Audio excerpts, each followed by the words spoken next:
there also does synergize quite well with the Zillion to commit to this. Giving over that early Ocean is pretty detrimental, but they don't have bot lane priority, so it should just be GGS grabbing this, and they can just hop over the wall, and then LEC can just W2 often all lanes, calling that they need help. All lanes are behind, and Meteos maybe getting picked off here himself. Oh, getting found in the jungle. They don't need the lanes, right? That's exactly what Arrow wants to do. He's going to get living artillery out soon enough, deplete that mana bar a bit, and when he does want to... And you can see this bottom lane comparison here, significantly ahead, almost 1,000, now over 1,000 goal ahead for Deathly. And with power, and it's going to be another uncontested Drake here for Golden Guardians. Infernal, going to be a big one again. You know, crowd control, and Optic hasn't even stepped forward to find it.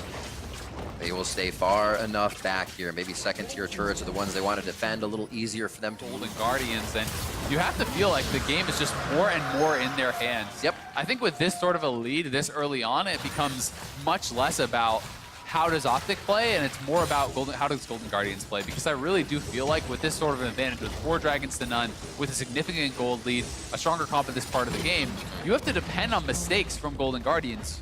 Playing good on the side of Optic is going to allow him to really knock down that objective very fast. As long as someone is tanking for him, he can 2-man at this point with an Infernal, with double Ocean, and the Mountains. Ooh, their objective takes are nasty. A little bit of damage there.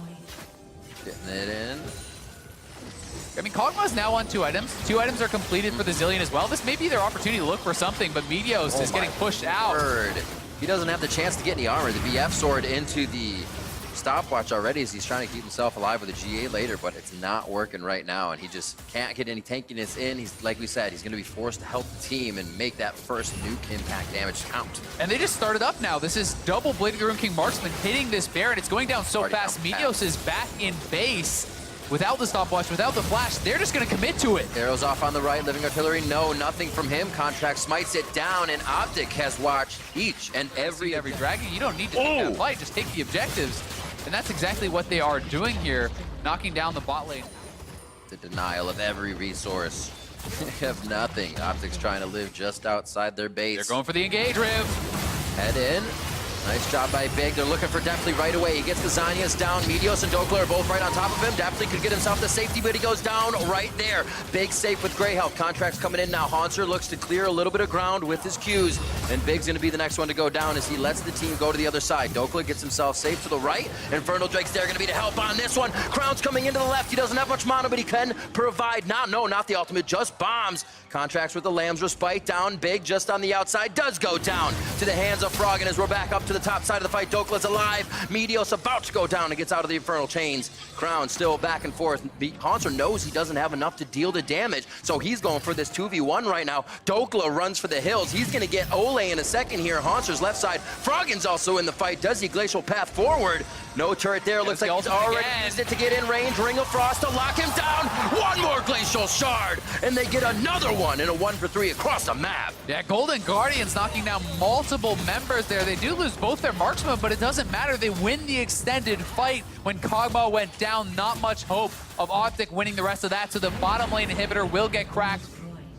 One outer did go down. Optic looking to force here. Dokla in onto 2. He's going hard with the ultimatum onto Deathly, and he absolutely deletes him. This could be the fight. Optic comes back with Golden Guardians have their eye on priority targets. Crown's now about to go down. He gets the chrono shift back onto himself. Meteos taking damage from Contract to the left side. You got a resurrection onto Dokla. He'll be back into the fight, but Contract says you are in here with me, as they also lose Dokla on the bottom side of the fight. And like I said, the scatter favors the Guardians. Yeah, and they have supers on the Nexus turrets here, Riv. They're just going to march straight down mid lane. It looks like they're trying to just run past the turret. They're looking for the end. Golden Guardians looking to close out here and potentially punch their playoff ticket. Loved it right after the fight. Froggen hands off the keyboard. Double fist bump to Contracts in Deathly. The 2 that sit beside him as they lock in that playoff spot. Soon enough, with 2 Nexus turrets to go down, the next one will fall. 30 minutes in, Golden Guardians looking good coming into week 9. They're looking for the 2-0, and they've locked themselves a playoff spot.